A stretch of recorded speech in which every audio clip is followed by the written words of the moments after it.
할렐루야 강교회 성도 여러분, 지금은 5월 28일 금요일 새벽 예배 시간입니다. 우리 다 함께 사도신경으로 우리의 신앙 먼저 고백하겠습니다.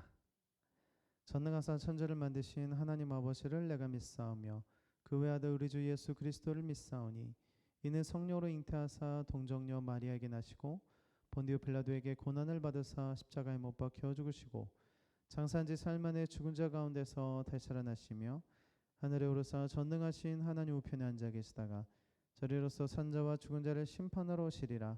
성령을 믿사오며 거룩한 공예와 성도가 서로 교통하는 것과 죄를 사해 주시는 것과 몸이 다시 사는 것과 영원히 사는 것을 믿사옵나이다. 아멘. 오늘 우리가 읽으실 말씀은 다니엘서 2장 25절에서 3장 18절까지입니다. 다니엘서 2장 25절에서 3장 18절까지 말씀이고요. 저는 오늘 3장 17절 18절 말씀으로 잠시 말씀 전하도록 하겠습니다.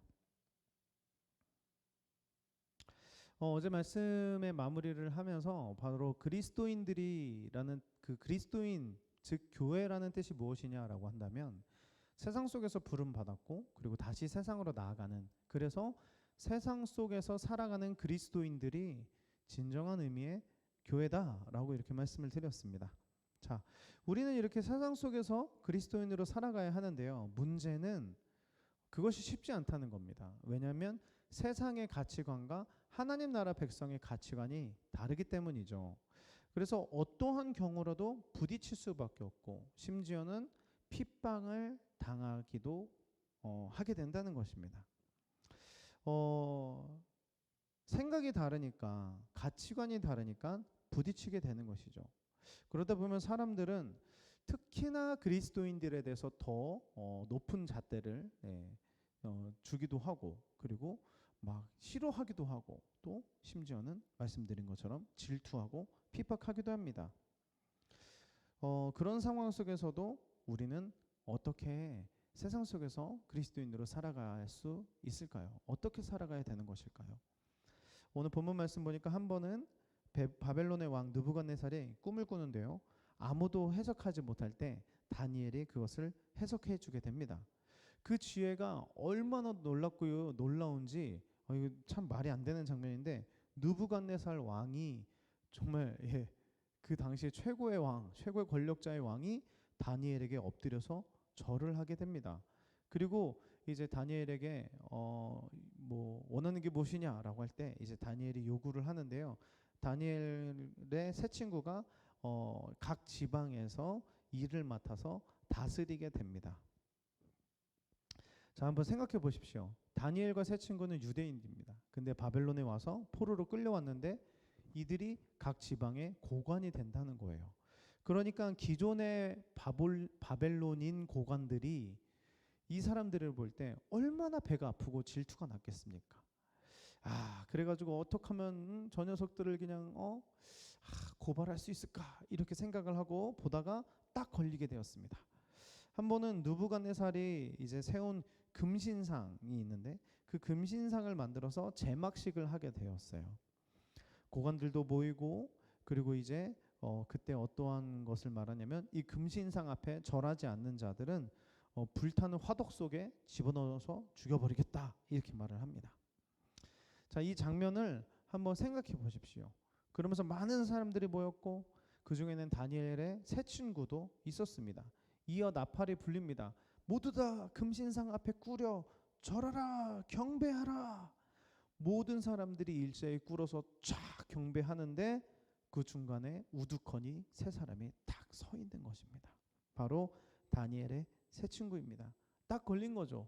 고관들은 너무너무 기쁘게 왕을 찾아가서 이 일을 고발합니다. 그것을 성경에서는 다른 의미로 참소했다라고 쓰여져 있습니다. 여러분, 이것이 세상입니다. 그리고 이것이 사탄마귀가 가장 좋아하는 단어입니다. 참소, 험담, 고발, 비판. 성경에서 바벨론은 세상을 의미하는데요. 다시 말해서 고발하고 참소하고 험담하고 비판하는 모습이 세상 사람들이 살아가는 모습이요, 사탄마귀가 가장 좋아하는 행위라는 것입니다. 그렇습니다. 우리가 세상 속에서 살아가야 하는데 세상은 항상 남 잘 되는 꼴을 못 봅니다. 그래서 잘 안 되면 쌤통이다라고 생각을 하지만 잘 되고 행복한 모습을 보면 막 마음이 불편해집니다. 그리고 어떤 이들은 막 약점을 봐서 험담하려고까지도 합니다. 좋은 게 아무리 많아도 비판하려고 합니다. 그래서 세상에서는 아무리 존경받는 사람이라도 막 악플이 끊이지 않는 것을 볼 수가 있습니다. 앞에서는 살살살살 웃고 뒤에서는 칼을 꽂고 또 이쪽에서는 저 사람 욕하고 저쪽에서는 이 사람 욕하면서 자신은 욕하면서 사람들의 동의를 받고 위로를 받길 원하는 그런 인생들이 살아가는 곳이 바로 세상이라는 것입니다. 여러분, 그렇다면 그리스도인이 살아가는 교회는 어떤 곳이어야 할까요? 세상과 달라야 하는 곳이 바로 교회 아닐까요? 그럼 하나님께서 가장 강조하셨던 것이 무엇입니까? 바로 사랑입니다. 우리가 하나님을 믿을 때 가장 단순하고 가장 쉽게 하나님을 잘 믿는 방법이 있습니다. 그것은 바로 하나님을 사랑하는 것처럼 이웃을 사랑하는 것입니다. 그것이 하나님께서 우리에게 바라시는 전부입니다. 그래서 하나님께서 우리에게 정말 바라시는 것 딱 한 가지는 바로 사랑밖에 없습니다. 서로 사랑하라. 서로 무난하고 서로 위로하고 서로 축복하고 서로 사랑하라. 그래서 로마서는 이렇게 말씀합니다. 함께 웃고 함께 울어라. 여러분, 우리가 함께 우는 것은 사실 어렵지는 않습니다. 왜냐하면 어려운 상황이기 때문에 함께 울면 됩니다. 눈물이 안 나더라도 막 공감도 되고 이렇게 슬픈 감정이 듭니다. 그러나 어려운 것이 바로 함께 웃는 것입니다. 매일매일 잘 되고 잘 되는 사람이 더 잘 되고 아니 저렇게까지 잘 될 수 있을까 하는데 또 잘 되는 그런 사람들이 있다면 우리는 배가 아플 것입니다. 그러면서 막 너무너무 잘 되는 사람이 자기 힘들다고 말하면 짜증도 날 것입니다. 그것이 우리들의 모습 아니겠습니까?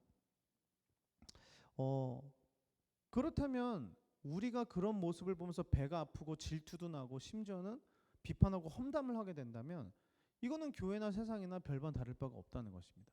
그렇다면 우리 교회는 우리의 공동체는 그리스도인들이 모인 곳은 어떻게 해야 할까요?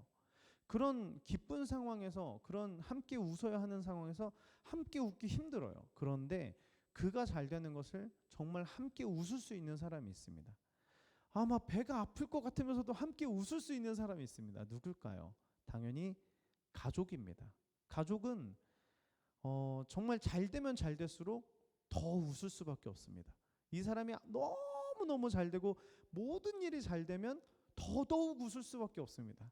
왜냐하면 그 일이 나의 일이기 때문입니다. 그게 바로 가족입니다. 그래서 진짜 이 가족처럼 함께 웃을 수 있는 공동체가 바로 교회가 되어야 한다는 것이죠. 한 아버지를 함께 아버지라고 부르는 이 교회가 형제 자매라고 한다면 이 교회는 정말로 영적인 가족이 되어야 하고요. 영적인 가족이 된다는 것은 세상 사람들과는 다르게 서로 사랑하고 서로 응원하고 함께 우는 정도가 아니라 심지어는 함께 웃을 수 있는 그런 공동체가 되어야 할 것입니다. 그렇게 우리가 그런 공동체를 경험하고 그런 공동체 속에서 살아간다면 우리는 세상 속에서 살아갈 때도 함께 울고 함께 웃는 모습을 보여주면서 살게 될 것이고 어찌 보면 더 나아가서 세상에 있는 사람들을 교회에 초청해서 교회 안에서 함께 웃고 함께 우는 공동체로 만들어야 할 것입니다. 말씀을 마무리하면서요. 모든 사람들은 하나의 바라는 것이 있습니다. 바로 나를 있는 그대로 받아주고 나를 특별하게 생각해주는 그런 어떤 누군가, 어떤 공동체를 만났으면 좋겠다라는 하나의 바람을 갖고 살아갑니다. 그래서 많은 사람들이 외로움을 견디지 못해서 뭐 우리 동네 친구 뭐 이런 어플 막 만들어서 동네 사람들을 만나기도 하고 또 동호회에 가입해서 동호회 만들기도 하고 또 이런저런 모임을 만들기도 합니다. 그래서 외로움을 달래려고 하고 막 사람들과 만나서 나를 인정받고 싶고 또 사랑받고 싶은 마음으로 그렇게 살아갑니다. 그런데 정말 우리 교회 공동체들이 누구나 받아주고 누구나 특별하게 생각해주는 그래서 함께 울고 함께 웃는 그런 공동체가 우리 교회들이 된다면 어떻게 세상은 달라질까요? 오히려 사람들은 다른 곳을 찾지 않고 교회를 찾게 될 것입니다. 아, 저곳에 가면 나를 있는 그대로 받아주더라. 아, 저곳에 가면 나를 정말 특별하게 생각해 주더라. 세상의 사람들은 참소하고 비판하고 험담하지만 우리 교회의 사람들은 사랑하고 위로하고 함께 웃고 함께 울어야 할 것입니다. 사랑하는 성도 여러분, 오늘도 그리고 한 주도 우리가 어떤 공동체에 속해 있는가를 한번 생각해 보면서 우리 주위 사람들과 함께 웃고 함께 우는 멋진 공동체 만드시는 우리 성도님들 되시기를 예수님의 이름으로 축복합니다. 주기도문으로 예배 마치겠습니다. 하늘에 계신 우리 아버지여, 이름이 거룩히 여김을 받으시오며 나라가 임하옵시며 뜻이 하늘에서 이루어진 것 같이 땅에서도 이루어지리이다. 오늘날 우리에게 일용할 양식을 주옵시고 우리가 우리에게 죄 지은 자를 사하진 것 같이 우리의 죄를 사하여 주옵시고 우리를 시험에 들게 하지 마옵시며 다만 악에서 구하옵소서. 당의 나라와 권세와 영광이 아버지께 영원히 있사옵나이다. 아멘.